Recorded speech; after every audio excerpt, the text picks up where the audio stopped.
Is it please the court, my lord? My apologies to the court and everybody for being 10 or 15 minutes late or so. It's reasons that are beyond my control.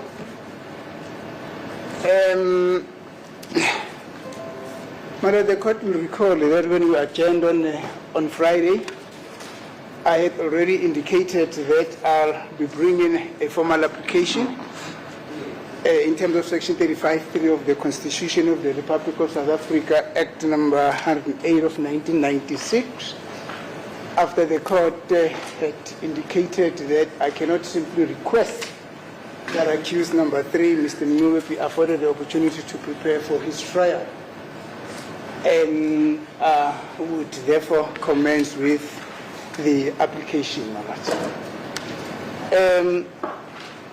I've prepared heads of arguments.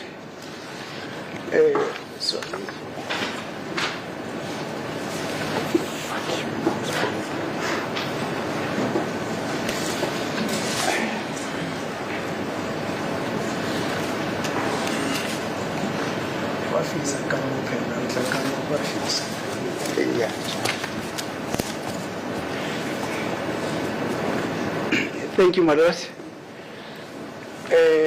I already gave my copy of my heads of argument to my colleagues. May I just apologize to them that I couldn't send it over through my computer to them because it had some very serious issues, some technical glitches. My apologies to them. I hope this does not inconvenience them. For the sake of rights themselves. I'm not so sure, my lord. I can hear from them. Oh, okay, thank you. Yes.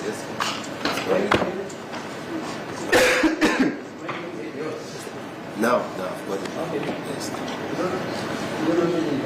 No, not at all. As it please the court, my lord. Now, the structure of my application, is structured as follows. There's an introduction. There's a factual background of the case. That's where we're making our submissions. And we then conclude and come up with a prayer. It's a very short process, my lord. Now, as I'm saying, my lord, we have decided to name this an application in terms of Section 35(3) of the Constitution of the Republic of South Africa, Act 108 of 1996 in the term lines. The reason for this is because that is where the gist of this application is based, my lord. The introduction here simply states that, or we're stating in our introduction that Mr. Meyiwa is approaching this honorable court with an application to request this court to allow him to be assessed by a dentist or a similar physician before he can start with his cross-examination on the new evidence which has been introduced by the state. Basically, this assessment, we regarded it as a way of a preparation and to gather evidence or to amass more information for him to be able to challenge the state's case. I'm not so sure whether the application is opposed by the state or what. We'll hear, but the factual background of the case are as follows. Now, at the center of this application is the fact that the state has introduced new evidence, that is what we're maintaining, which they had sought to use to prove the identity of the applicant, who the state alleges that it is one of the perpetrators complicit in the commission of the offense, that in the commission of the offenses that are alleged against him. Sorry, my lord.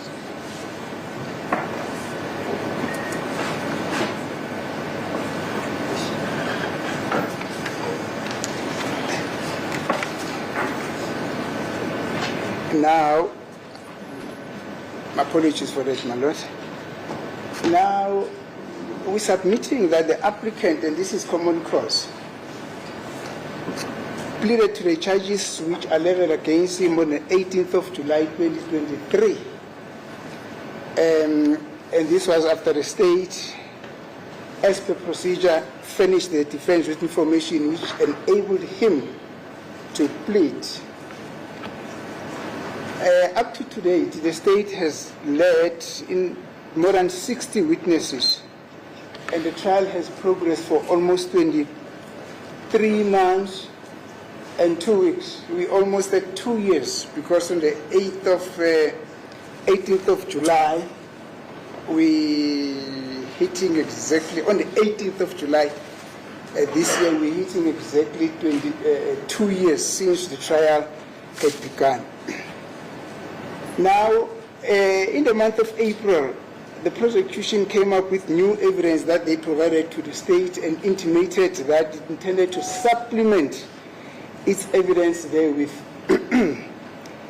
Now, the evidence that was submitted by the state to the defense as it relates to this application comprises of photos which were downloaded from the applicant's cellular phone, which was found in his possession when he got arrested in 2015 in a case that, in a different case. Now, that information is already on record. Now, we're noting, my lord, that the state has been in possession of the above-mentioned information for more than 10 years. When I say the state, I mean the police has been in possession of this new information that is now being introduced in the month of April 2025. They've been in possession of such information for more than 10 years, but for the team of prosecution that are handling this matter here at court, I need to be very sincere with them. They've been in possession of this information for almost 6 years, because evidence that has been placed before this court is that they started to prepare this case since 2019. That is as per the evidence of Brigadier Kininda.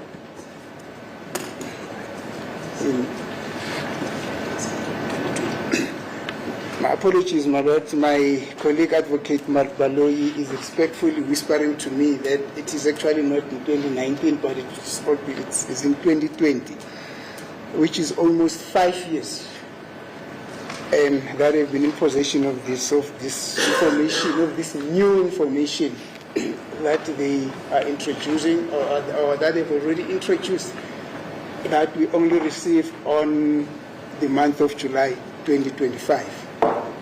Now, the photos, or that information, that new information, as I'm saying, these are downloaded photos, are depicting the applicant, that is now accused number 3, smiling. He's wearing a single braided dreadlock hairstyle and a long-sleeved striped T-shirt. Now, what is notable here is that the state never at any moment, the state never at any moment indicated to the defense the purpose that they intended to introduce this new evidence for. In other words, we only got handed over with the information, but there was no indication the reason why such information had to be read. And when I say we, I mean myself, have always been under the impression that probably what the state would want to show, or the purpose for which this new information is being read, was the dreadlocks that were worn by accused number 3, or the applicant, allegedly at the time of the commission of the offense, and probably his skin color, which is beyond reproach. Now, there was a vehement objection from the defense for the introduction of this new evidence. However, the decision went in favor of the state. Subsequent to that, this is just the background. Then the state proceeded to lead this new evidence. And it is only then that it became clear what the purpose for the leading of this, or what was the purpose for the introduction of this new evidence was. And that was to prove that the applicant had a gold tooth presumably, when the offences were allegedly committed and is linked to the commission of these offences through this identification with the gold tooth or teeth. Now, as I've said, that the defense never even had the slightest idea that the purpose of this new evidence were to prove this allegation that at the time of the commission of the offense, the applicant had a gold teeth. Now, subsequent to the state's application being granted, then the state went on to read the evidence of Warrant Officer Mabaso specifically on this item. And he gave his testimony, which testimony is on record, and having completed the proffering of his testimony, then the defense requested an indulgence from the court to prepare for the defense, for its defense in this new evidence by holding in abeyance the cross-examination of Warrant Officer Mabaso, pending the information or pending the making available of the information that would have enabled the applicant and myself to challenge the state's case in the allegation that the states were raising against the applicant. However, the court ordered that the formal application should be read and that heads of arguments should then be submitted in that regard, my lord. Thank you. Now, the pillars of this application, my lord, or this application is based on following pillars. That's now the Constitution and the case law. Exclusively from the Constitutional Court, cases from the Constitutional Court. Now, the Constitution of the Republic of South Africa, my lord, Act number 108 of 1996, in section 35 provides as follows. I will only quote those sections that are relevant to this application. Now, section 3, subsection 3 of section 35 reads as follows. Every accused person has a right to a fair trial, which includes the right, subparagraph A, to be informed of the charge with sufficient details to answer to it. Subparagraph B, to have adequate time and facilities to prepare a defense. That is the leg on which we are standing as we are bringing this application, my lord. Well, there are those other factors, C, D, I think it's up to J or O. Now, subsequent to that, and immediately after section 35, then section 36 of the Constitution also provides as follows. Now, the limitation of rights. Section 36(1) says, the rights in the Bill of Rights may be limited only in terms of law of general application to the extent that the limitation is reasonable in an open and democratic society based on human dignity, equality, and freedom, taking into account all the relevant factors, including the nature of the right, the importance of the purpose of the limitation, the nature and extent of the limitation, the relationship between the limitation and its purpose, and less restrictive means to achieve the purpose. Now, paragraph 2 of section 36, which is the limitation of the rights, states that except as provided in subsection 1 or in any other provision of the Constitution, no law may limit any right entrenched in the Bill of Rights. Now, I've gone through the Constitution to find if there is any clause that is in the Constitution that deals with the limitation of right. I could not find any, my lord.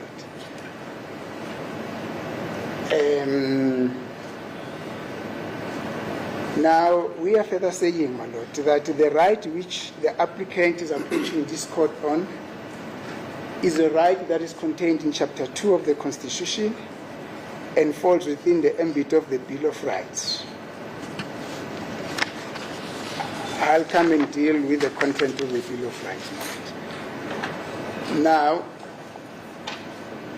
The right that the applicant is requesting the court to afford him ensures that he is not disadvantaged in the conduct of his case and has a reasonable opportunity to prepare for his case and challenge the prosecutor's evidence. That is very succinct. It is beyond reproach. The provisions of Section 35(3)(b) are very specific, my lord. And we're bearing in mind what the Constitution says about the limitations of the rights that are contained in the Bill of Rights. Now, number 18, this is an emphasis of what has been said in our introduction, that the applicant had at no point anticipated that almost 23 months after the commencement of the trial, the prosecution will confront him with entirely new evidence, which would have required him to start the preparations of his defense in the matter on this new evidence, as if the matter is starting from the beginning. Now, this is very clear, man. When a person gets confronted 23 months into the trial and the state having led more than 60 witnesses, they come up with exclusively new evidence. What does that mean? It simply means that the accused or the applicant in this case gets taken to the very first day on which he's supposed to be pleading. He has to start to prepare this trial or his defense as if this matter is starting de novo, specifically with the introduction of this new evidence. Now, what is worrisome, again, is the fact that the prosecution offered no compelling reasons why this evidence was not made available to the defense and its purpose in time so that the defense could deal with it timelessly.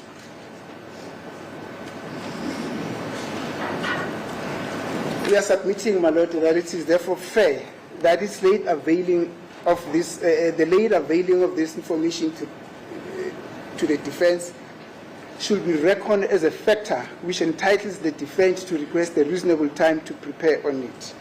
The Constitution gives the applicant that right and entitlement. Just a very quick one.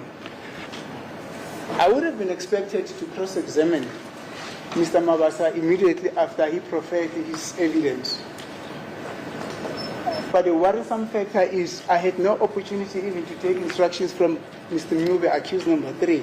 So how could I then have been in a position to there and there start to cross-examine Mr. Mabasa with new evidence that he proffered, that we did not even have the slightest idea what the nature of his evidence would have been, my lord? That would have been very grossly unfair to the accused.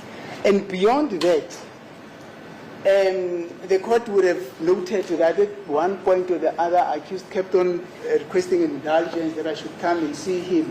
He came up with a number of issues that we need to deal with before we can start to cross-examine Mr. Mabasa.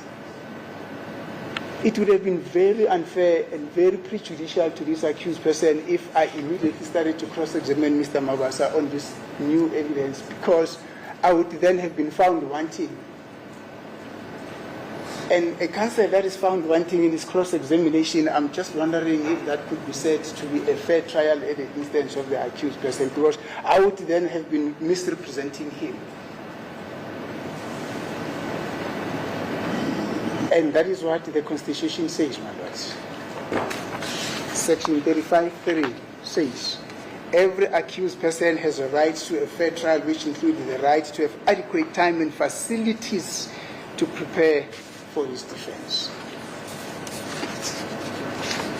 Now, the court decried the fact that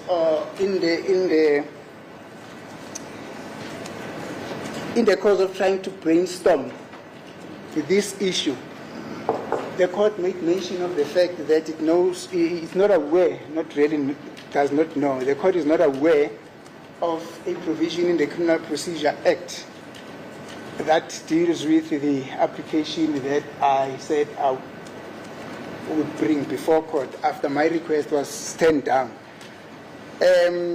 I had a very detailed look at the provisions of the Criminal Procedure Act number 51 of 1977. It is indeed so, my lord, that there's no provision that deals with an application for a cross-examination of a witness who has already testified, that his cross-examination should be put in abeyance until such time that the accused, on whose behalf that the witness must be cross-examined, has had an opportunity to prepare his case and gathered all his evidence and had all the facilities to cross-examine that particular witness. To be fair, I could not come across that provision, but that's not the end of the thing, my lord, and I will deal with this aspect later on. However, Section 167 and 186, that is 167 and 186 of the Criminal Procedure Act, although they deal with the recalling of witnesses and the subpoena of new witnesses, there's a rider that is contained in these provisions, and that rider is as follows. If his evidence appears to the court essential to the just decision of the case, that is what 167 says. 186 says, if the evidence of such witness appears to the court essential to the just decision of the case. The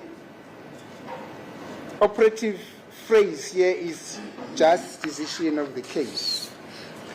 Now, in amplification of what is being said about this provision, this is what we're submitting. That although the two provisions of the Criminal Procedure Act do not deal with affording the applicant a reasonable opportunity to prepare for his defense in order to challenge the state's case against him, the evidence that he requested the court to allow him the opportunity to amass is essential to the just decision of the case. And this is exactly what Section 167 and Section 86 says. This deals with the justness of the decision of the court in respect of the case. Now we are submitting, my lord, that the just decision is one that is based on the ethos of the Constitution. It is one that is arrived at on the principle of the rule of law. It is one that is fair in terms of Section 35(3) of the Constitution. And all these factors are embodiments of a fair trial. My lord, we're not requesting something fancy, something trivial, something unheard of. All that we're requesting is that we be afforded an opportunity that we should go and prepare for our defense. We be afforded the opportunity to have adequate facilities to prepare our defense, and then from there we proceed with the cross-examination of Warrant Officer Mawasa. And I remember when we were growing up, there in the farms, in the Eastern Transvaal, there was this Afrikaner-speaking person who always used to say, "Ek vra nie te veel van die wêreld nie. Net as steekie brood in a bottle give van brandewyn sal maak." That is exactly what this accused person, what Mr. Minowe is asking for. He doesn't request much of the world. He does not want the world in his hand. He does not request for gold. He does not request for petals or diamond. All that he is requesting for is that he be afforded the right that the Constitution confers on him as an accused person in terms of Section 35(3), that he be afforded the opportunity and facilities to go and prepare for his defense.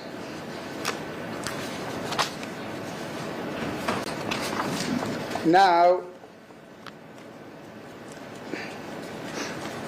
we are further submitting, my lord, that this information, which would have been as a result of his preparedness, would bring some kind of objective evidence to the court. That is not based on speculative hypothesis. The nature of the evidence that he seeks to produce to court during the cross-examination of Warrant Officer Mabaso carries a significant weight in assisting the court to come to a just decision of the case, as this is called for in Section 167 and in Section 186, the just decision of the court, without which, my lord, there will be doubt as to whether the decision that the court would have arrived at without affording Mr. Mngube this opportunity to go and prepare for his defense would be just. Now, he does not do this in vacuum, my lord. He definitely does not do this in vacuum. He is drawing a parallel or a comparison or an analogy between what is happening to him now and the case of accused number 2, that is Mr. Ntanzi. And I'm sorry to even mention his name in this case, but it is only fair that that parallel should be done. Now, the court will remember that there were also allegations of a similar nature that were raised against Mr. Ntanzi, who is accused number 2 in this matter at the very beginning of the trial. And if my memory serves me well, he got referred to for dental assessment. The result of his assessment were presented to court as evidence through Dr. Tokwe. Thank you, Mr. Ramsupi. Through Dr. Tokwe. And as a result of the report that was placed before court, Mr. Ntanzi was able to challenge the state's case on that aspect of the evidence because he had all the information at his disposal, and having had been accorded sufficient time to prepare for his defense in this regard. It is thus inconceivable that the applicant can be denied a similar opportunity. Denying him that opportunity will be contrary to the spirit of the Constitution and will violate Section 9 of the Constitution of the Republic of South Africa, Act No. 108 of 1996, which states as follows. Now, Section 9 of the Constitution deals with equality. And Section 9.1 of the Constitution says, everyone is equal before the law and has the right to equal protection and benefit of the law. Everyone is equal before the law and has the right to equal protection of the law. Again, my lord, I went through the Constitution. I could not find a clause that says everyone is equal before the law, but some are more equal than others. It really can be that Mr. Ntanzi,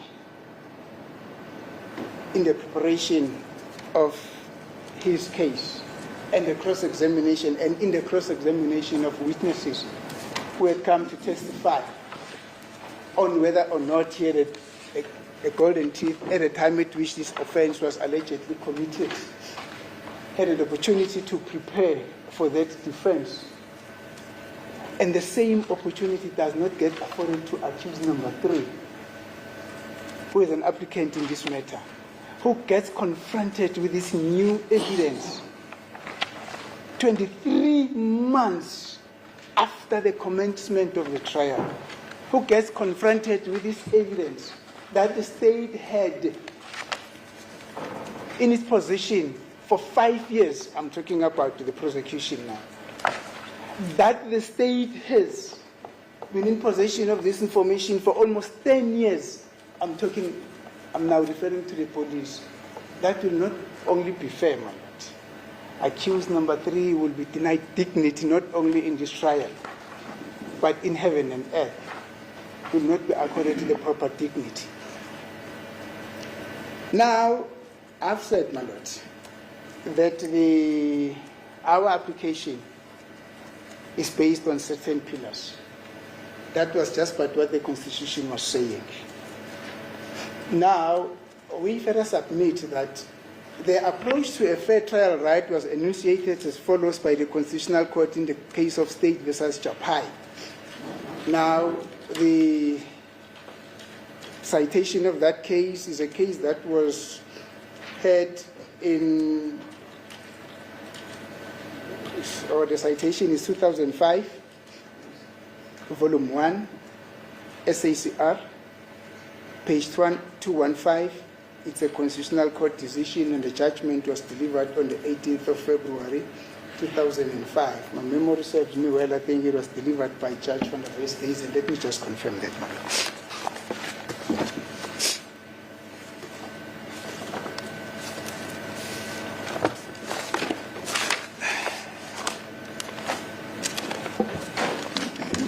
Yeah, I think it was the Honorable Judge van der Westhuizen, as he then was at the Constitutional Court.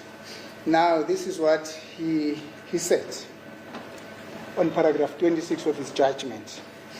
Now, he says, Section 35(3) of the Constitution states that every accused person has a right to a fair trial. The basic requirement that trial must be fair is central to any civilized criminal justice system. It is essential in society which recognizes the right to human dignity and to the freedom and security of the person, and is based on the values such as human rights and freedoms, the rule of law, democracy, and openness. The importance of universality of the right to a fair trial is evident from the fact that it is recognized in key international human rights instruments. I'll come back to the key international human rights instrument. Now, I am wondering, my lord, whether I need to amplify what section, what the Honorable Judge van der Westhuizen says in paragraph 26. Because if I were to attempt to do that, I would basically spoil what he eloquently so proffered. Let it stand as is. Now, Sorry, is it not Ackerman? no. Ackerman, I think, was involved in case versus Tsukutsa. Yes. Now, at the time when we were also brainstorming this possible application, the court remarked that if needs be, the applicant can also refer to the Canadian laws and all those international instruments, my lord. Indeed. What Judge van der Westhuizen, what's the reason of van der Westhuizen? I think it's van der Westhuizen, but I'll confirm that, my lord. Says in his very last paragraph of the extract that I've referred to the court to, says the importance and universality of the right to a fair trial is evident from the fact that it is recognized in key international human rights instruments. And indeed, Article 14 of the International Covenant on Civil and Political Rights states as follows: in the determination of any criminal charge against him, everyone shall be entitled to the following minimum guarantees in full equality. In full equality. Number A, to be informed promptly and in detail, in a language which he understands, of the nature and cause of the charge against him. Number B, to have adequate time and facilities for the preparation of his defense, and to communicate with counsel of his own choice. I think I need to emphasize what number B says. To have adequate time and facilities for the preparation of his defense and to communicate with counsel of his own choice. And number C says, to be tried without delay. Now, being confronted with new evidence 23 months after the trial had begun, exclusively new evidence, that cannot be said that that's been a trial without a delay. Because it is that after 23 months, after the commencement of the trial, that the state then jumps up and says, no, but we've got new evidence against these accused. And this position, my lord, may I respectfully submit, should be differentiated from a position where the state comes and says, we were not aware, we did not have this information, we only got this information in the course of the trial. Because I know from a prosecution background that when a case is proceeding, the state does not stop to investigate up until the trial is concluded. But this is not a position in this case. The state in this case had this information at their disposal even at the time when the accused were called upon to come and plead. As I've said, the investigating team had this information at their disposal for almost 10 years. And as I've said, the prosecution had been in possession of this information for more than 5 years. Why has it not been made available to the defense at that moment in time? It remains a mystery. But be that as it may, my lord, it is our submission that the making available of this information at this hour of reckoning simply constitutes a justice delay, which is a justice denied. The state can therefore not come back and say, yeah, no, but if this accused person would be entitled to a further postponement or be afforded the opportunity to go and prepare his defense for this, for come and cross-examine a warrant officer, Mabaso, that is going to delay the state. That will be a sin for the state to do that, Madam. That will be unheard of. That will be a gross irregularity of a submission, because this is a bed of roses that has been made by them. I've got no reason not to say that it's a bed that they made themselves and they've got to lie on it. But Article 10 of the Universal Declaration of Human Rights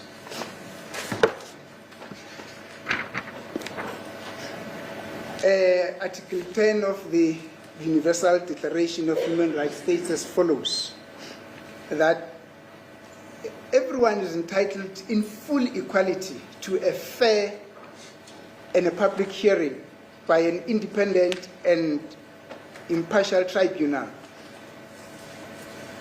in the determination of his rights and obligations and of any criminal charge against him.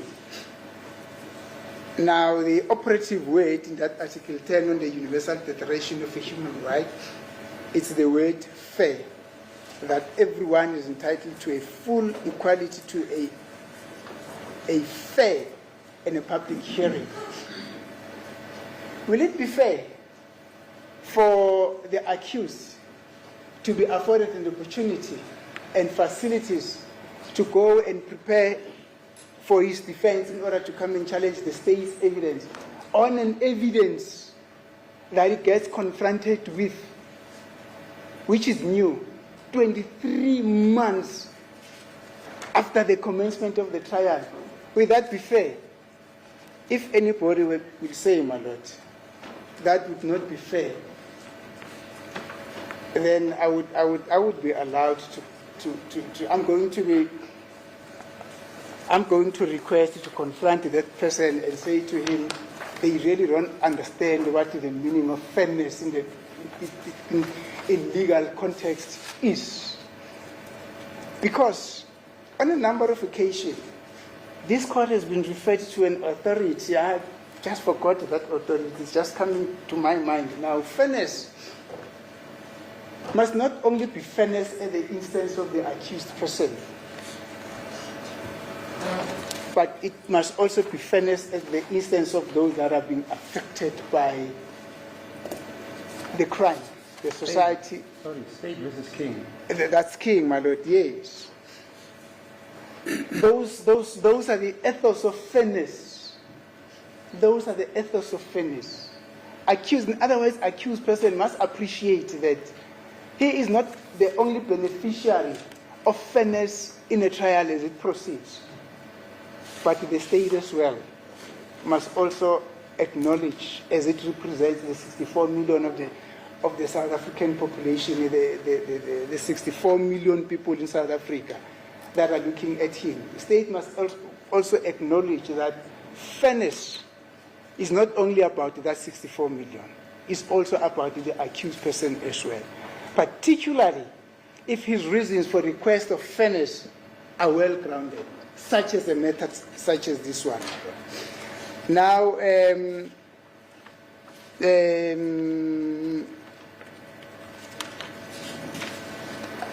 I'm proceeding with the international instruments. Now, they are referring to this as article in South Africa. We would have referred to this as section, but they choose to use the word article. And then Article 6 of the European Covenant for the Protection of Human Rights states as follows: in the determination of his civil rights and obligations, or of any criminal charge against him, everyone is entitled to a fair and public hearing within a reasonable time by an independent and impartial tribunal established by law. Again, that phrase, fair, fairness at the hearing of a criminal matter, crops up again, my lords. I need not amplify this. It is exactly what is stated here. That has been the European Covenant for the Protection of Human Rights. Now, in our continent, it does not mean that there's no recognition of fairness in a criminal matter. And this is what the African Charter of Human and People's Rights says on Article 7. It's a very long article, but with the permission of the court, let me read it. Now, it says, Article 7, sub-article 1, every individual shall have the right to have his cause heard. His cause heard. This comprises the right to an appeal to a competent national organs against acts of violating his fundamental rights and recognized and as recognized and guaranteed by conventions, laws, regulations, and customs in force. The right to be presumed innocent until proved guilty by a competent court or tribunal. The right to defense, including the right to be defended by counsel of his choice. The right to be tried within a reasonable time by an impartial court or tribunal. No one, that's now sub-article 2, no one may be condemned for an act or omission which did not constitute a legally punishable offense at the time it was committed. No penalty may be inflicted for an offense for which no provision was made at the time it was committed. Punishment is personal and can be imposed only on the offender. Now, Article 7, sub-article 1, paragraph C says the right to defense, including the right to be defended by counsel of his own choice. That might sound a little bit irrelevant in this application, my lords. Yes. This article simply says accused person has got the right to defend himself. Now, how does an accused person defend himself when he's not afforded the opportunity to prepare, when he's not afforded the opportunity and facilities to prepare for his defense in attaining what is universally known as a fair right to a trial? That will be virtually impossible. As I've said initially, that if such were to happen, then accused person would have been denied the necessary dignity and respect in the trial in which he is involved, my lord. Now, in State versus Zukuta and others, I think this is a judgment of the Honorable Judge Ackerman. It's a judgment it's a very, the citation there, it's 2011 Butterworth Criminal Law Report, page 1252, Constitutional Court. And it was penned, or it was given on the 27th of September 2000.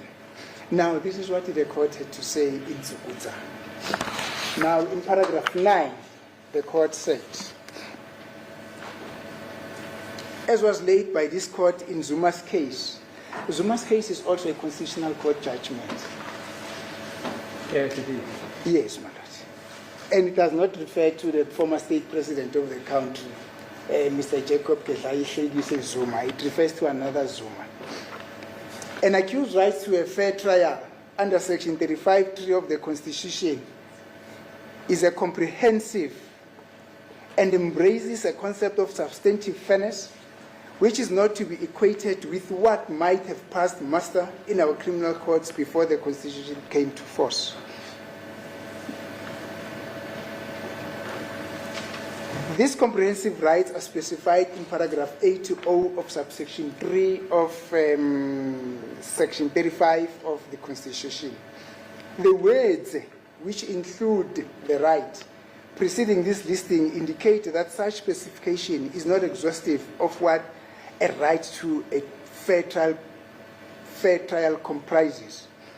It also does not warrant the conclusion that the right to a fair trial consists merely of a number of discrete sub-rights, some of which have been specified in the subsection and others not.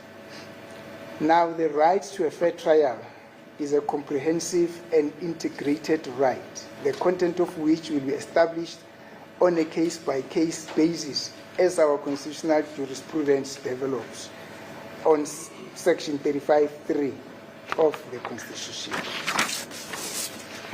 Now, at paragraph 11, the court continued to say the following.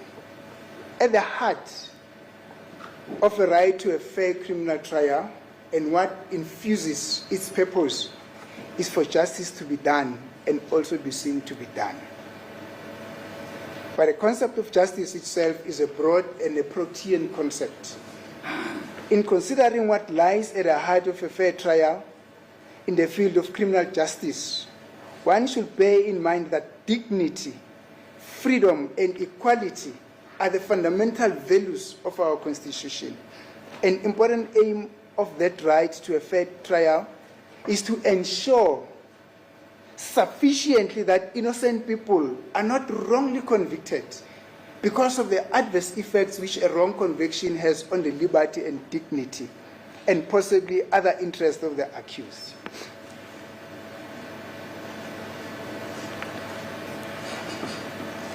As I've said, my lords, initially, or in the course of my submission, I am wondering if I need to amplify this, because I am afraid that should I start to amplify this, I am going to spoil what the Honorable Judge of the Constitutional Court so eloquently proffered in this paragraph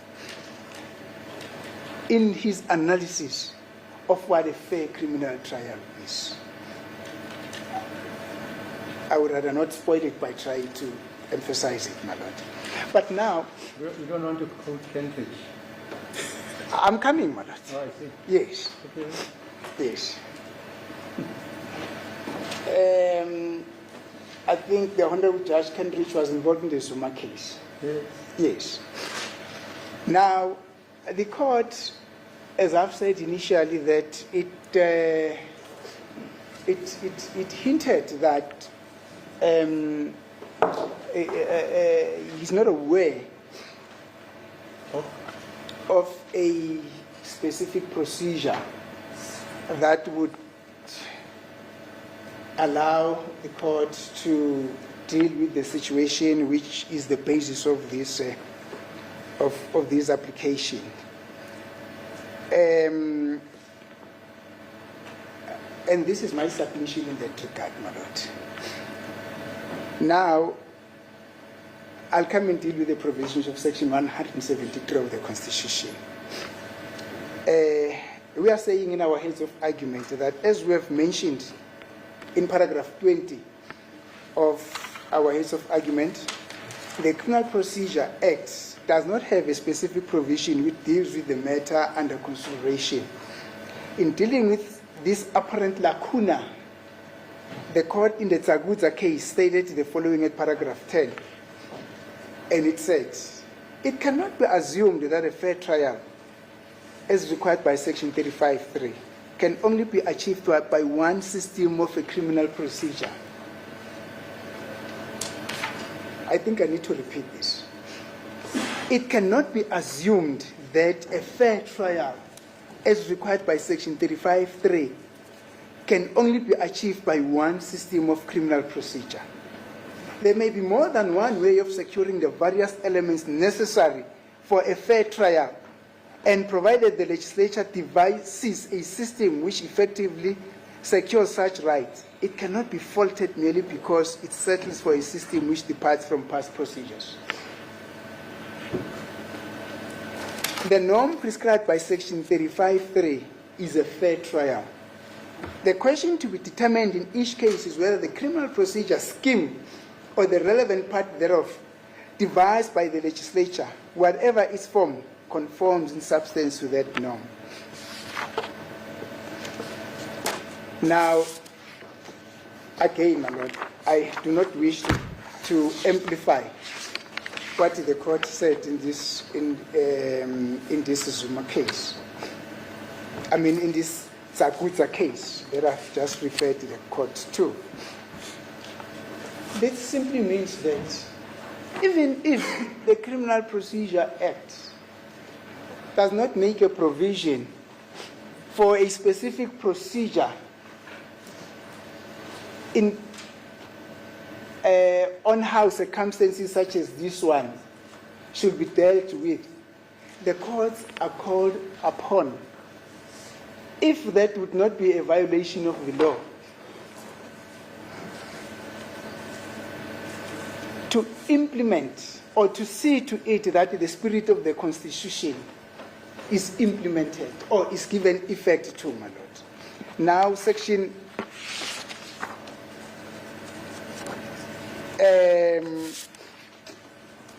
173 of the Constitution states as follows. Inherent power. The Constitutional Court, the Supreme Court of Appeal, and the High Courts of South Africa each has the inherent power to protect and regulate their own processes and to develop the common law, taking into account the interest of justice. Let me repeat this. Taking into account the interest of justice. In other words,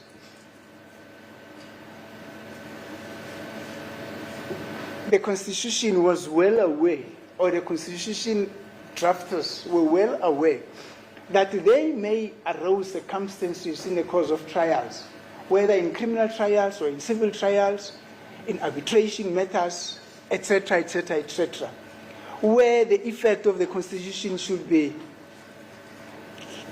given effect to. However, because of lack of a specific procedure in dealing with that particular scenario, then the court might come and say, no, but there's no law that says we should do this. There's no law that we should do that. Then the drafters of the Constitution thought ahead and said, no, Mosi, the Constitutional Court, the Supreme Court of Appeal, and the High Court, let us give them inherent powers to regulate their own processes and to develop the common law. In other words, even if such procedure is not specifically stated in the subordinate legislation, that should not be a bar to them not to give effect to the spirit of the Constitution. They can simply invoke their inherent powers and say, no, in the interest of administration of justice, and in this case, in the interest of a fair trial in terms of Section 35(3), we are going to adopt this process for as long as nobody is prejudiced, for as long as nobody is going to cry foul of the process that we are going to implement. We are going to do this. That is the power. It's a power I wish I had, my Lord, as a person. Unfortunately, the Constitution doesn't really warrant that individual people should have these powers. These are all embracing powers, inherent powers. But they are not supposed to be utilized in a vacuum. They are supposed to be utilized in instances where the interest of justice demands.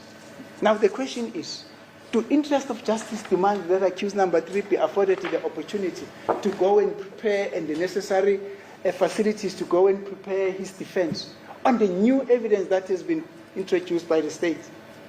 23 months after the trial has commenced, when the state had this information for 10 years in their possession, when the state has this information for 5 years in their possession, should the court really invoke these powers in order to see to it that Mr. Meyiwa is accorded a fair trial? I am looking forward with keen interest to receiving an unfavorable answer to that question. Thank you. Thanks. I'm not done with it. You're done? No. Oh, okay, fine. Thank you, my Lord. I thought you said when you say thank you, it means you're finished. No, I'm saying I am looking forward to receiving an unfavorable response to the answer that I've asked as a solilog. And I was saying thank you to that, my Lord. Oh, I see. Now, we further amplifying what has just been mentioned by the inherent power as follows, my Lord. The provision of this section ensure that when the court, now which section? Section 173. Ensure that when the courts mentioned therein are called upon to give effect to the spirit of the clauses of the Constitution, are not limited in their duties to do so for want of a standing procedure in circumstances where one does not exist. Now, the Constitution is the supreme authority that is superseded by none. The preamble to our Constitution states as follows, my Lord, that the Constitution is adopted as the supreme law of the Republic so as to heal the divisions of the past and establish a society that is based on democratic values, social justice, and fundamental human rights. Does what Mr. Meyiwa request this court to accord him not a fundamental human rights? I am also looking forward to receiving an unfavorable response to this question, my Lord. Sorry. But I know the clauses. Yes. You know what strikes me, because I think aloud. Yes, my Lord. I thought you'd say South Africa belongs to all those who live in it. Is that not how it starts, the preamble? Okay, never mind. I've got a constitution here, my Lord. No, you said the preamble. Yes. Yeah, does it say that? Let me say part of the preamble that is relevant to the case that I'm dealing with here, my Lord. I'm looking at a clause that says South Africa belongs to all those who live in it. It does not say. It says we, the people of South Africa, We declare? recognizes the injustices of the past, honor those who suffered for justice and freedom in our land, respect those who have. Let me wear my spectacles. Where's the doctor? Where's the doctor? He knows it by heart. Thank you, my Lord. I've just worn my spectacles now. It says, respect those who have worked to build and develop our country. Those who have worked to build and develop our country, and believe that South Africa belongs to all those who live in it, united in our diversity. We, therefore, through our freely elected representatives, adopt this Constitution as the supreme law of the Republic of South Africa. The court just asked me whether it says all those who belong to, believe that South Africa belongs to all those who live in it. Yes, it says South Africa belongs to all those who live in it lawfully. Yeah, okay. Yes. Even unlawful. Yes, Mara. It does not promote illegalities or unlawfulness. It simply says all those who live in South Africa lawfully. Fine. I may not get into the terrain, my lord, because that's not the purpose of this explanation. Now, my lord, it says that the Constitution is adopted as a supreme law of the Republic so as to heal the divisions of the past and establish a society that is based on democratic values, social justice, and fundamental human rights. Lay the foundation for a democratic and open society in which the government is based on the will of the people and every citizen is equally protected by the law. Mr. Mnube, Franite Fiel van die Wereld, he does not request the law of this world. He simply says to the court, can I please be afforded the opportunity and the necessary amenities, which are facilities, to go and prepare my defense, even before I start to cross-examine Mr. Mabaso. Because the evidence that Mr. Mabaso just came up with was a shocker to me. I have not been expecting that I'll be confronted with this evidence 23 months after the trial. He does not ask too much. He simply requests that, my lord. Now,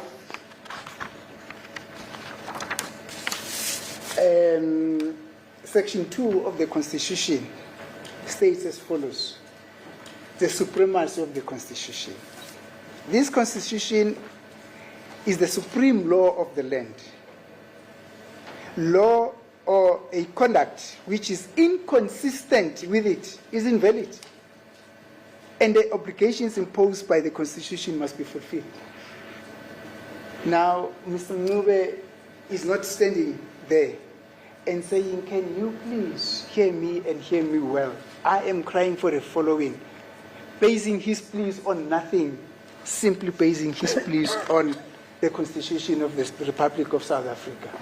And Section 2 of the Constitution says that the obligations that are imposed by the Constitution must be fulfilled.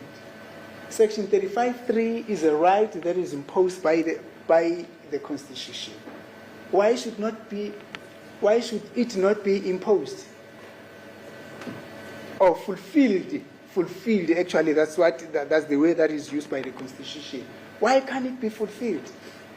Yet again, my lord, I will be waiting very keen for an unfavorable answer to this question.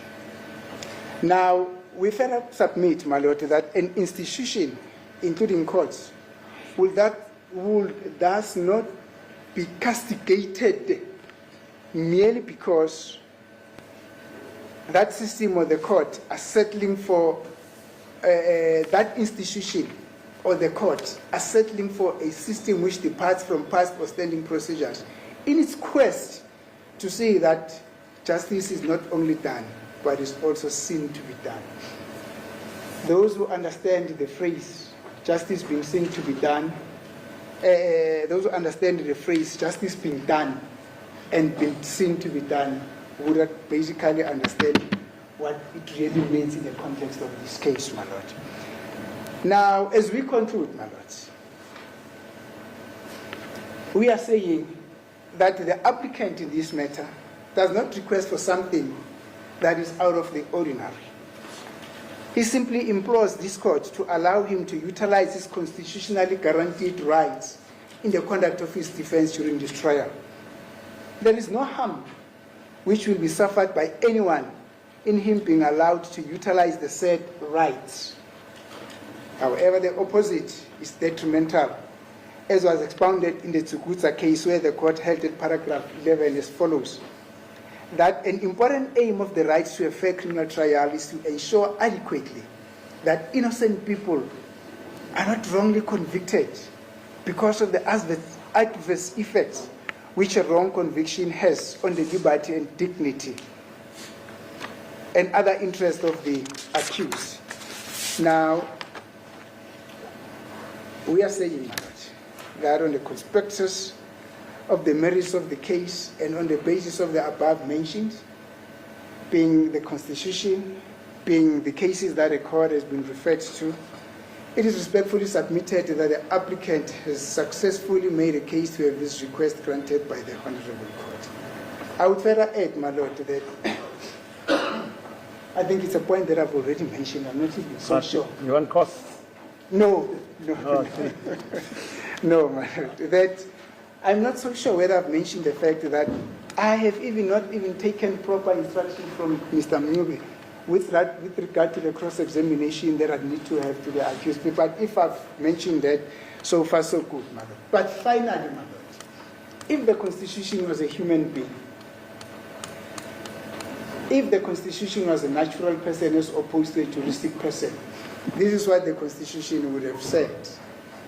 An open court. It would have said, dear Honorable Court, please do not be deterred or dissuaded from giving effect to the spirit of the provisions of the Constitution for a want of a specific procedure from the Criminal Procedure Act. The Constitution has empowered you in terms of Section 173 to protect and regulate your own processes if that is in the interest of administration of justice. And then the Constitution will close its case for it. Will close its code. That will be our submission in support of the application by. Okay. Thanks. What's your time there? Thank you. 11:26. Okay. I'll come back at quarter two.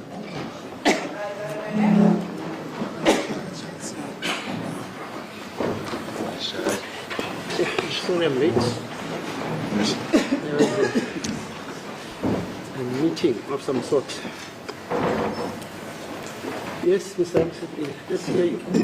As the purposes, my Lord, I've also in support of the application by Mr. Mnyube for dental examination, drafted very short heads of argument. Dare I say, Advocate Munisi has covered the base, and I'll only supplement with my heads where he has never ventilated the issues, my Lord. That's the purposes. Okay, yeah, okay. Who is it? Now, in our introduction, my Lord, we say that the state has led further evidence of Sergeant Mabasa, whom it had recalled to give further evidence on the additional photos of Mr. Mnyube, who is accused number 3 in this court, and the additional photographs are marked Exhibit S in brackets D. And Exhibit SD depicts Mr. Mnyube's appearance with a gold tooth on the left quadrant of his upper jaw. Through the legal representative of Mr. Mnyube, Advocate Munisi, they've disputed that at any relevant time, inclusive of the 26th of October 2014, Mr. Mnyube had a golden tooth or a gold insertion on his upper jaw, the left quadrant. Now, before cross-examining Sergeant Mabasa on the additional photographs, Mr. Mnyube has made an application that he be subjected to undergo an examination by a dentist or a forensic orthodontist in private practice and also employed at the district surgeon in order to rebut the allegation that he had a golden tooth. Now, the matter was adjourned in order for Mr. Mnyube to bring that substantive application, which was done this morning. Now, as to the law, my Lord, the government has understood the court's question on Friday and also the objection by my learned colleague, Advocate Sibanda. I'll put the same in 2 categories, my Lord.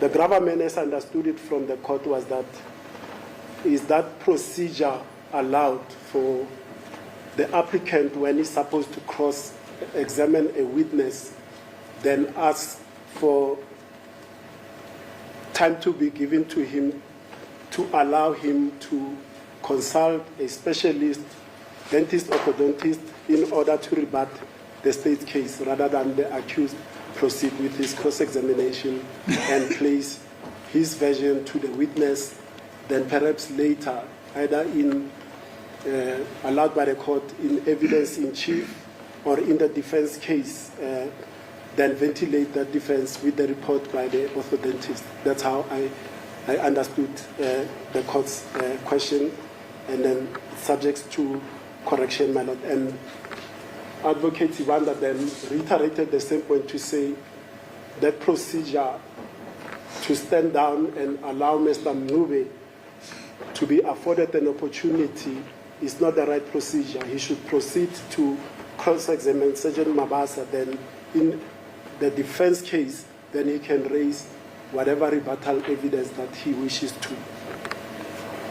Now, my lord, with the law that I've managed to find, and one authority that I found from this division, but albeit in Johannesburg, there is some authority to say sometimes procedures must yield, but I'll address that towards the end of my submissions. Now, at 2.4, as to the law, my lord, that is applicable, Advocate Munisi has to length covered the Constitution, its application in matters of this nature.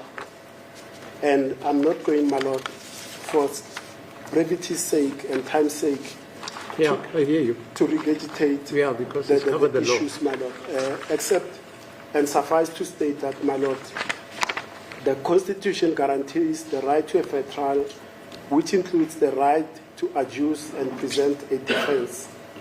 And in criminal proceedings, the right to a fair trial, including the right to adduce and to challenge evidence, is explicitly stated in Section 35 in brackets 3 in brackets I of the Constitution. And this right, my lord, we submit, it includes the right to cross-examine witnesses and to present one's own case.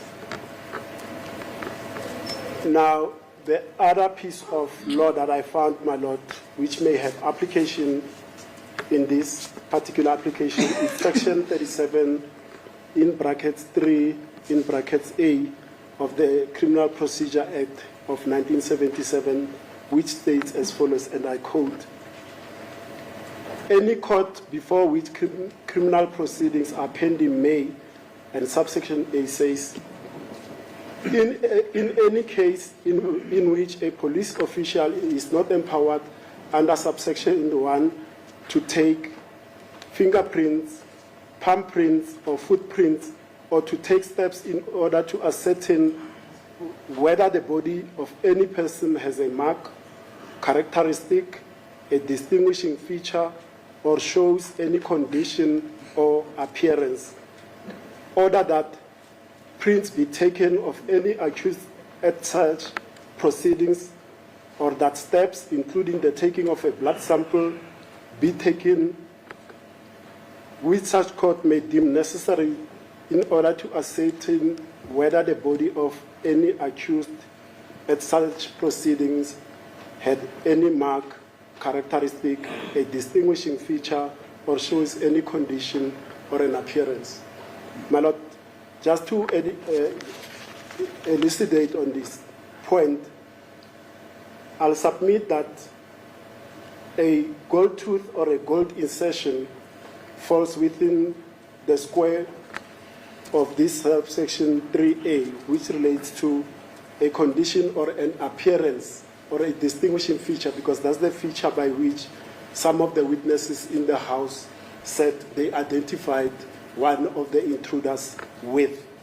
So this section, my lord, I'll submit that it finds applicability in that the court may itself, mere motu, or by application by any of the parties, invoke this section to have an accused person appearing before criminal proceedings in front of it to order that an accused person be taken for a medical, dental, examination, my lord.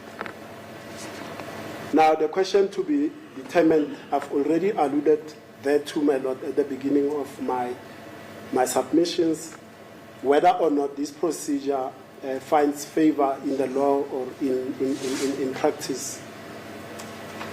And I say, my lord, that this court is empowered to take steps in order to determine whether the body of Mr. Mncube had any mark, characteristic, or distinguishing feature, or showed any condition or appearance.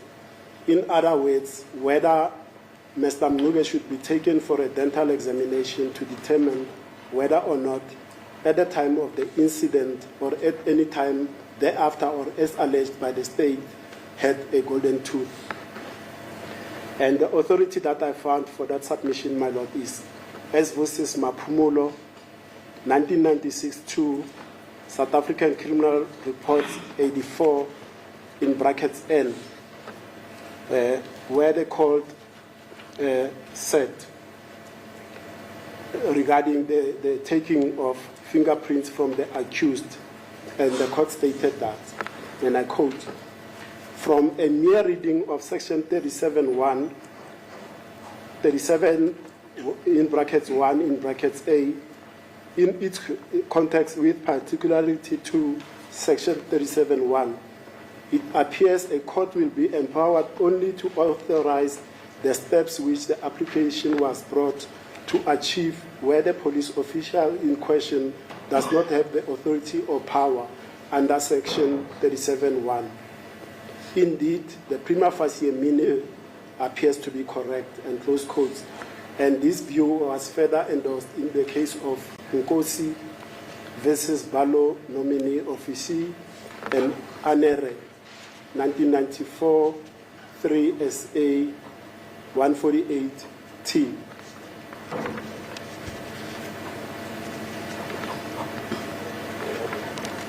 Now, these are the submissions that we make, my lord. We submit that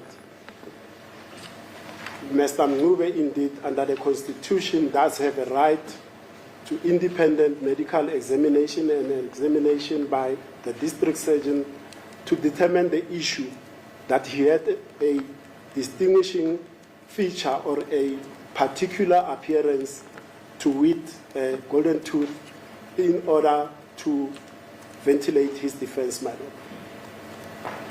We submit that the aim of recalling Sergeant Mabasa was to introduce photographs depicting accused number 3 with a gold insertion. And we've already stated that some of the witnesses in the house, they've also said one of the intruders had these particular features. Then it is with that in mind, my lord, that Mr. Mncube makes this application for his examination to rebut the allegations against him. We also submit, my lord, further that the evidence is relevant and germane to the issue before the court, which pertains to the identification of the 2 perpetrators, one of them allegedly bearing a golden tooth in one of his jawlines. And then we submit, my lord, that in determining whether or not evidence is essential to the judge's decision before the court must consider the value of the evidence, its reliability, whether it could be created to meet the problem facing the accused. We submit that will not be the case, my lord. The submission is that Mr. Mapisa will be examined by the district surgeon, who will provide their report. The report will arrive at the doors of the court via the registrar, and thereafter it will be availed to Mr. Mncube via his lawyer. So there's no issue that Mr. Mncube can go and temper or modify that report, my lord. And we are not even sure whether that report will support the state's aversion that he had a golden tooth, or it will rebut the state's aversion to that extent, my lord. Now, my Lord, we say in reply to the state's concern that this evidence is out of sequence, and indeed is going to be so if it is allowed, my Lord. We submit that there are time-honored procedures regarding how evidence is brought to court for the speedy and efficient decisions on trial matters so that can take place, my Lord. We know the time-honored procedures of evidence in chief, cross-examination, and re-examination. But we submit, my Lord, and this is the authority that I found to that extent, that there are certain exigencies where procedure must yield to the interest of justice and in arriving at the just decision of a matter. And this authority, my Lord, it's the matter of, and I'll avail a copy to the court now, it's a matter of S versus Kreitcher and others, where in this matter, my Lord, I'll go through the facts briefly so that context can be placed. In this matter, my Lord, accused number, it was during a trial within a trial. And then accused number 2 had testified. Yeah, fine, I know that case. You know that case, my Lord? Yeah, it's by my brother. Lamont, yeah. Yes. So, my Lord, let me then go because the court knows the case too. Yeah, but you can read it for... Yes. But I was just summing up the facts for no, people that do not know no problem. The facts. Okay, my Lord. Then accused number 2 having testified, cross-examined, re-examined, he then saw one of the police officers during the proceedings to whom he was previously presented to make a statement, and he says, this particular officer, I refused to make a statement to him, and he left me alone. But this, subsequent to that, I was pressurized by this set of police officers, and having been unable to withstand the pressures of assault, I then made a confession. Now I want to be called, me as accused number 2, out of sequence because I've already testified, to testify on this officer because I see him here in court and I don't know his name.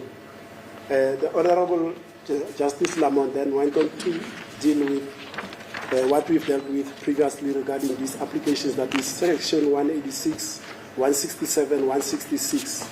And then ordered that indeed that exigency required that the accused be recalled as a witness in this case because he has already testified. But importantly, it touches on whether or not procedures are strict, whether we should always stick to cross-examination, evidence in chief, cross-re-exam. Then he went on to state, my Lord, the following. Firstly, that there was no prejudice to the state because the only prejudice that will be there, it will be the fact that evidence is led out of sequence. Nothing more, nothing less, my Lord. And then the court went on to say further at paragraph 20 of it's page 3566. The court says, and I quote, it seems to me that the only prejudice which there can be to the state is that the order which is customarily followed in the production of evidence is not followed. There is a time-honored procedure in the way evidence is presented to a court to ensure good, orderly delivery of facts and information to the court, so as to enable expeditious decisions of trials to take place. That is at 3567. Yeah. And then further up, my Lord, at 3568, the court went on to say at paragraph 20 as well, at line 20, I'm sorry, the issue before me is whether or not an accused can, out of sequence, tender himself as a witness and apply to the court to be recalled. It does not matter how it was brought to the court's attention that the evidence is necessary. Hence, an accused can make an application. As to the witness himself, is that the evidence is given before a court in an orderly fashion, and generally speaking, there should be no deviation to the rules. However, occasions arise when new evidence becomes available, which is relevant and which should be let, my lord. So, in answer to the concern by the state, my lord, sometimes where the exigencies arise, procedure yields to the normal way we do this, my lord. So, my lord, I'll submit that the applications should succeed on those results at the court process. Yeah. You know, sorry, just by the way, Judge Lamont, he now stays in Australia. And then he travels around. His two children, one stays in England, one stays also in New Zealand, something like that. But what I just wanted to bring to your attention is that in that treasure case, he was nearly killed. You read about it? I read about it. Yeah, they shot him. Yes, I The know the very way. case. Yes, He was just fortunate. Yeah. Yes, I know the incident happened live in court. People were scurrying under desks and all of that. As the court proceeds. Are you surprised, Mr. Uman? Yeah? In South Africa, we do kill judges sometimes and magistrates. Okay. Yes, anything to add, Mr. Uman? Yes, my daughter also has an argument because of one issue in this application.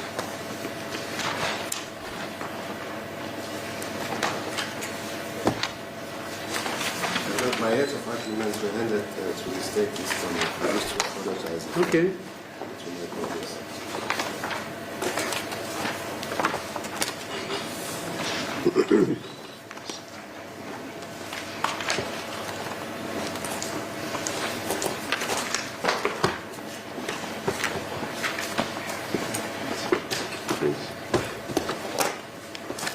My heads of arguments are under the heading, the heads of arguments on an application on behalf of accused number 3 to be taken to mental surgeon before cross-examination of Sergeant Magas.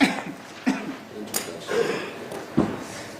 The government of this application, my lord, is for accused number 3, Mtobisi Prince in Norway, to be taken to the process for dental examination before the commencement of cross-examination of my academic colleague, advocate, in order to challenge or controvert the evidence tendered by the state witness, Sergeant Mabasa, in evidence in chief. The state vehemently objected to this application on the basis that the stage at which such an application is made is unwarranted, as the accused would be afforded an opportunity in his defense to challenge this evidence. My daughter, it would be proper for me to sketch just the background of this application as the reason why we find ourselves here today. The application was made based on the evidence of Sergeant Mabasa when questioned by the state on what he observed in accused number 3's teeth, which is contained in accused 3's image in exhibit S, capital letter D in brackets. The response that Sergeant Mabasa gave was to the effect that on the accused upper jaw, from the left side of the mouth, on the second tooth from the left, he observed that the accused has a gold tooth. It then prompted accused number 3's legal representative to make an application that accused 3 be taken to a dentist for dental examination before he commenced with cross-examination of Sergeant Mabasa. The state objected to this application. The constitutional provisions, my colleague Advocate Messi had referred to Section 35(3) B, small letter b in bracket, which reads as follows. Every accused person has a right to a fair trial, which includes the right, small letter B in bracket, to have adequate time and facilities to prepare a defense.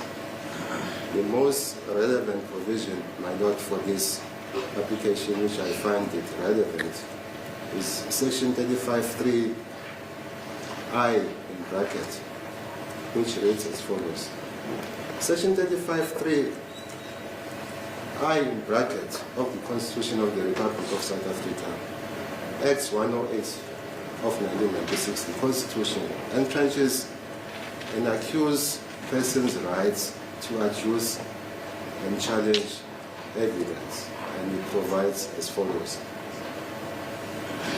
Every accused person has a right to a fair trial, which includes the right to adduce and challenge evidence. Close quotation. The right of an accused to a fair trial requires fairness to the accused, as well as fairness to the public, as represented by the state. It must infuse confidence in the criminal justice system with the public, including those close to the accused, as well as those distressed by the trauma of the crime. When coming to the right to cross-examination, it is a crucial component of a right to a fair trial, and depriving an accused of this right has serious consequences and may lead to crucial evidence being disregarded. With regards, my lord, to the importance of a right to fair trial, I wish to highlight what was said by the Honorable Judge Kamin Jade, Constitutional Court Judge, as he was then, who had this to say in State versus Molin. It's a Constitutional Court decision. It is reported in 2 reports. Is it still good law? Is that still good law? Yeah, my lord. No, I know that that judgment. Cameron wrote also. Yes, There are 2 there, is that also? yes, it is. Cameron, but okay. Subsequently, there was another decision which was made. The State versus Ndlovu case. The Nkomo was overruled also. Yes. There's a new decision which, I've got it, which was delivered, because that case is predicated on hearsay evidence, blah, blah, blah, blah, blah. Yes. Right. Yes. But you can go on. I'll give you the citation. I'm not saying I'm stopping you. I'm just saying the SCAS actually said they never opined on that. Yes. And then when they went to the Constitutional Court also deducted the issue. Yes. You remember? Yes, I remember. That's the language they used, not me. And subsequently, the latest decision overrules all these guys. But just go on. Yes. I'm quoting this with regards to the right to a fair Yeah, quite, yeah. Yeah, this to say in State versus Molin. It's a 2008 Volume 3 SA 608 Constitutional Court decision. I quote. Yeah. The right to a fair trial is to instill confidence in the criminal justice system with the public, including those close to the accused, as well as those distressed by the audacity and horror of crime. More importantly, proceedings which legally or no respect is accorded to a fair trial rights of the accused have the potential of undermining the fundamental and visceral nature of judicial proceedings and may threaten their legitimacy. Close quotation. The application of the constitutional provisions. The production of this evidence came at a tail end of the state case. The photos that the state introduced through Sergeant Mabasa did not form part of Exhibit S that he testified on when he testified for the first time before this court. It is submitted, my Lord, that the state was aware of the description given to him, that is accused number 3, when Brigadier Kininda applied for a warrant of arrest contained in his affidavit, Exhibit ZZ, in preparation of its case against accused number 3. There cannot be any inch of imagination that the state forgot to include them in preparation for their case. In this instance, he has to be given an opportunity to adduce and challenge this evidence to strengthen his case through cross-examination, producing a report from a dentist which will be admitted provisionally in support of his case, and later in his defense called a dentist who combined the report as his witness. Can they do so? Yes, they can. The defense? Yes, Not the state? they can. No. Yeah, you're listening to yourself. You are saying... Through Yeah. cross-examination Right. to Sergeant Mabasa, And then you're saying... Okay, fine. in support of his version. That's it, yeah. Yes, the accused can produce a report Yes, fine, I hear you. compiled by the dentist. Right. You say this is the report, these are the results. And then you say the defense can call that sergeant again. In support, Okay, if there is a need. If in there- support okay, of the fine. report, in support Fine, of fine. the report, if there is a need. all right.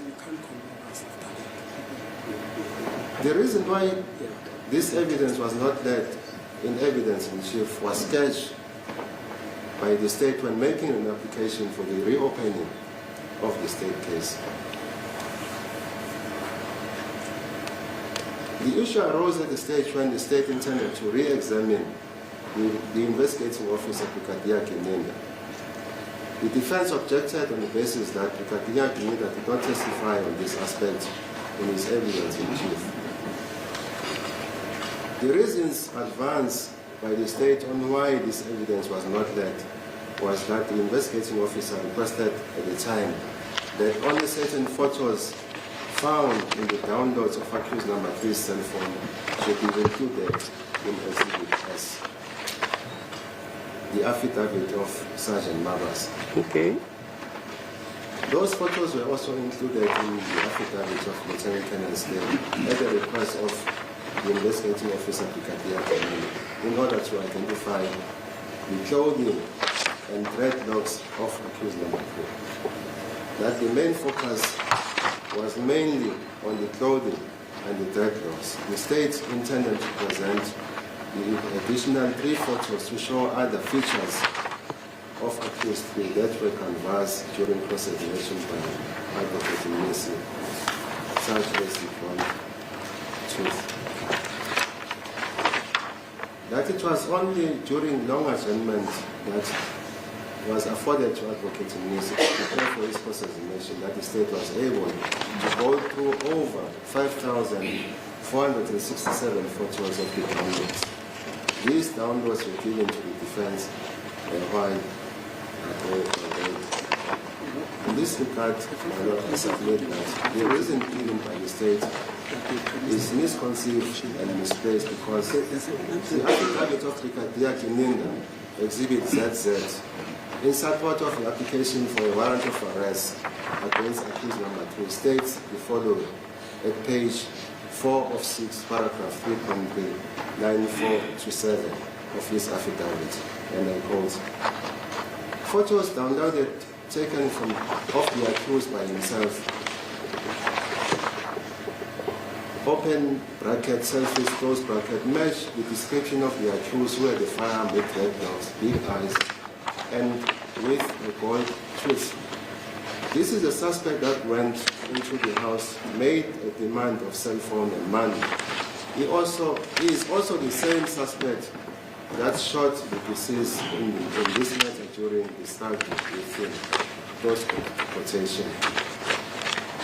The submission by the state cannot be correct because the state and the defense were given indulgence by this court to go through the downloads of Sergeant Mabasa And out of more than 5,467 photos that Exhibit S was compiled in preparation of their case against accused number 3. The affidavit of Brigadier Kiminga was signed and commissioned on the 23rd of October 2020. Sergeant Mabasa testified on the 12th of June 2023, 4 years and 8 months later after Brigadier Kiminga made his affidavit. Sergeant Mabasa did not testify on the photos in Exhibit S, capital letter D in bracket, as it was not included. It is submitted in this regard, my lord, that the state knew at the inception of this trial what evidence linked accused number 3 to bolster their case against him. The purpose of cross-examination.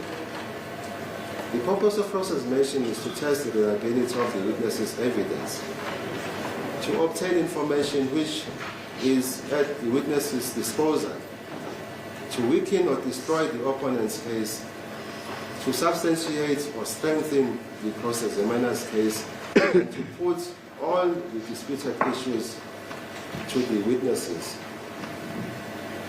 The right to cross-examination. In South Africa, the right to cross-examination, to cross-examine the witness, is a fundamental aspect of a fair trial enshrined in Section 85(3)(I) in bracket of the Constitution.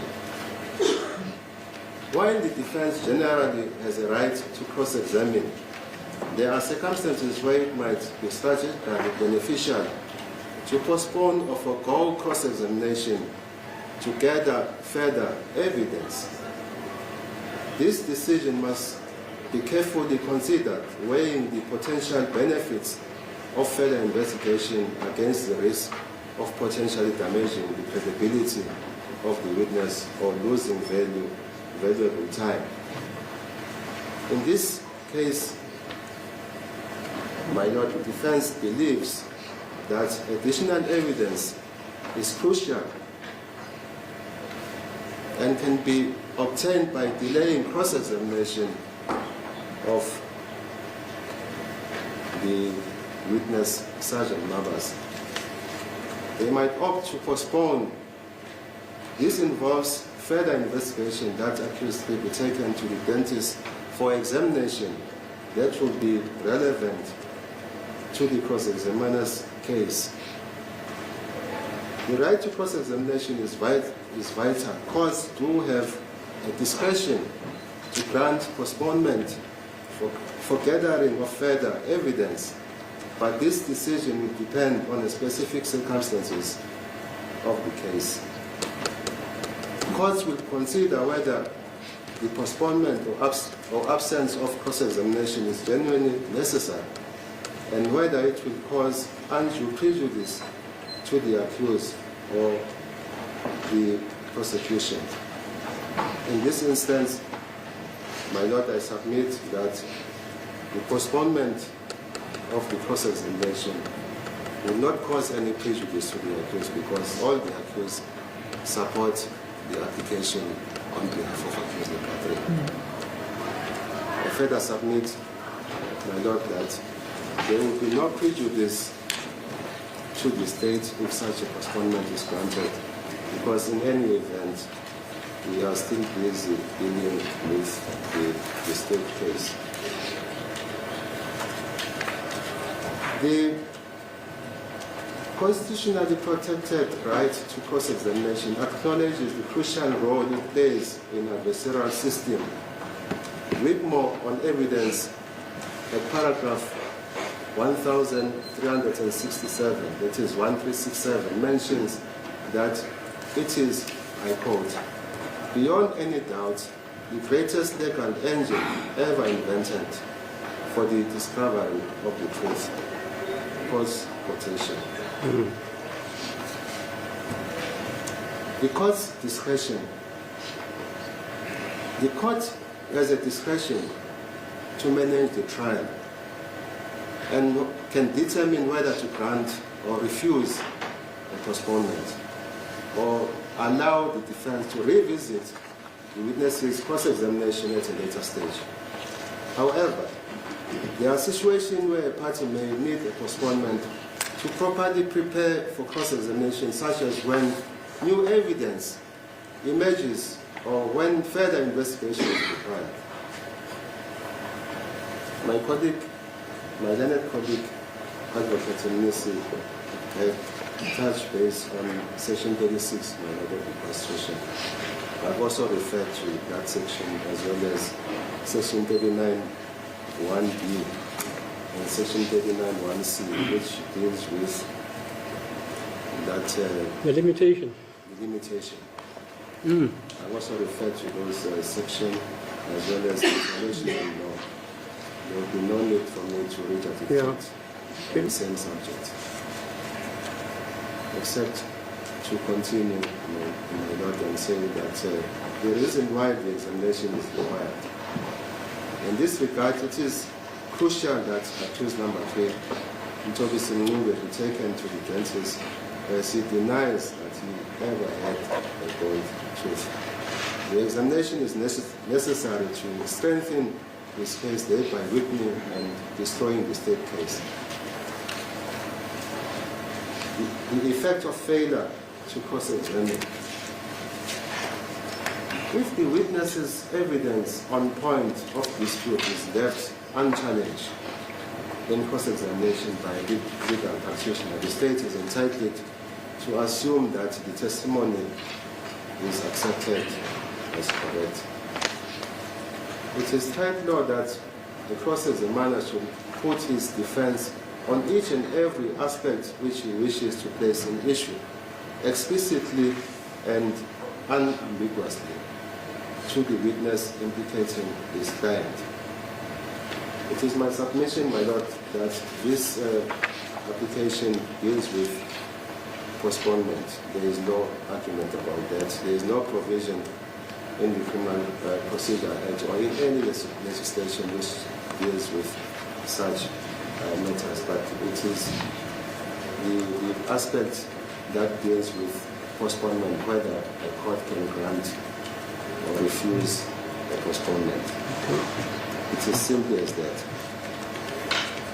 I had to look on issues dealing with postponement, my Lord, and I came up with 2 cases. It's Supersat and others versus Standard Bank of South Africa, PTY Ltd, and others. It's an Eastern Cape decision. It's EC 14/2023. It was delivered on the 19th of December 2024. It was decided that the court has a discretion as to whether an application should be granted or refused, which must be exercised in a judicial manner, not capriciously or open wrong principles, but for substantial reasons. Those quotations. And that case listed factors that the court can take into account. Yeah, I'm aware of that case. About a supermarket which was broken into by a guy who was in cahoots with the employees of that supermarket. Yes. I'm happy that the court knows about these factors. Okay. Factors which usually weigh with a court in considering an application. The court will take into account whether the application has been made timeously, whether the explanation given by the applicant is fully and satisfactory, whether there is prejudice to any of the parties, and whether the application is opposed. All these factors will be weighed and determine whether it is in the interest of justice, not only by what is in the interest of immediate parties, but also by what is in the broader public interest. The court is generally inclined to grant a postponement if the reason for a postponement is fully explained and justified, especially if justice demands further time for the applicant to present their case adequately.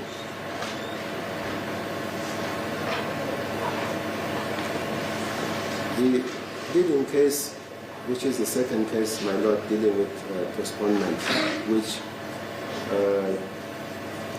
serves as a stare decisis, is state versus not state, is Right, the Namibian case, Ishmael. Mandelsky, it's M-A-D. Malansky, yeah, okay, fine. Yes, versus Rosenberg. 1949, volume 2, SA 392. It's an appellate decision. I was 2 years old. I can count that. Sets out the subsequent legal precedent regarding the granting of postponement in legal proceedings. The case emphasizes that a court should be slow to refuse a postponement when a party preparedness is fully explained. Maybe it was a typing error, my lord. It should be read, unpreparedness is fully explained, and not due to delaying tactics. The court's discretion in granting or refusing a postponement must be exercised judicially. Right. So what I want to emphasize when one looks in the circumstances of this application is that in this case it was emphasized that the court should be slow to refuse a postponement when a party unpreparedness, that is unpreparedness, my lord, to continue with a cross-examination to a witness is fully explained and not due to delaying tactics. Advocate Nisi has dealt with this aspect of why he could not commence with his cross-examination to Sergeant Mabasa. It is clear that for the reason given was that he was not prepared to commence with his cross-examination. This court, when faced with this application, it has a discretion in granting or refusing a postponement, and that discretion must be exercised judicially. Prejudice is a vital factor in the court's consideration. The potential prejudice to either party must be weighed carefully.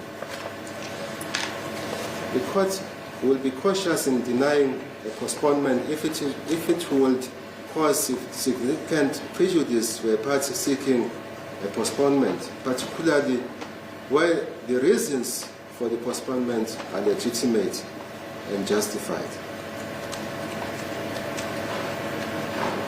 Conversely, if granting the postponement will unfairly disadvantage the other party, the court may refuse the request. In this regard, my lord, when one looks at the reasons advanced by my learned colleague, Advocate Nisi, for seeking a postponement, they are legitimate and justified. He has indicated that the state, meaning the law enforcement agencies, had this information for a period of 10 years, and the prosecution had this information for a period of about 5 years. So it would be unfair to expect when certain individuals in the criminal justice system had this information for such period to expect the accused, when this evidence is presented on the 12th of June 2025, then to begin and commence with his cross-examination, especially on the issue of taking him to the dentist. In conclusion, my lord, I submit that the application is legitimate. The application for a postponement on behalf of Akuza Matri that he be taken to a dentist for examination before his counsel, Advocate Nisi, commence with his cross-examination of Sergeant Mabasa be granted. Thanks. Yes, ma'am? Business, my lord, I have no further submissions to add on the submissions made by the defense counsel. I abide by their submissions. Okay. Enige teenspraak? 2. It's 1 o'clock now. Okay.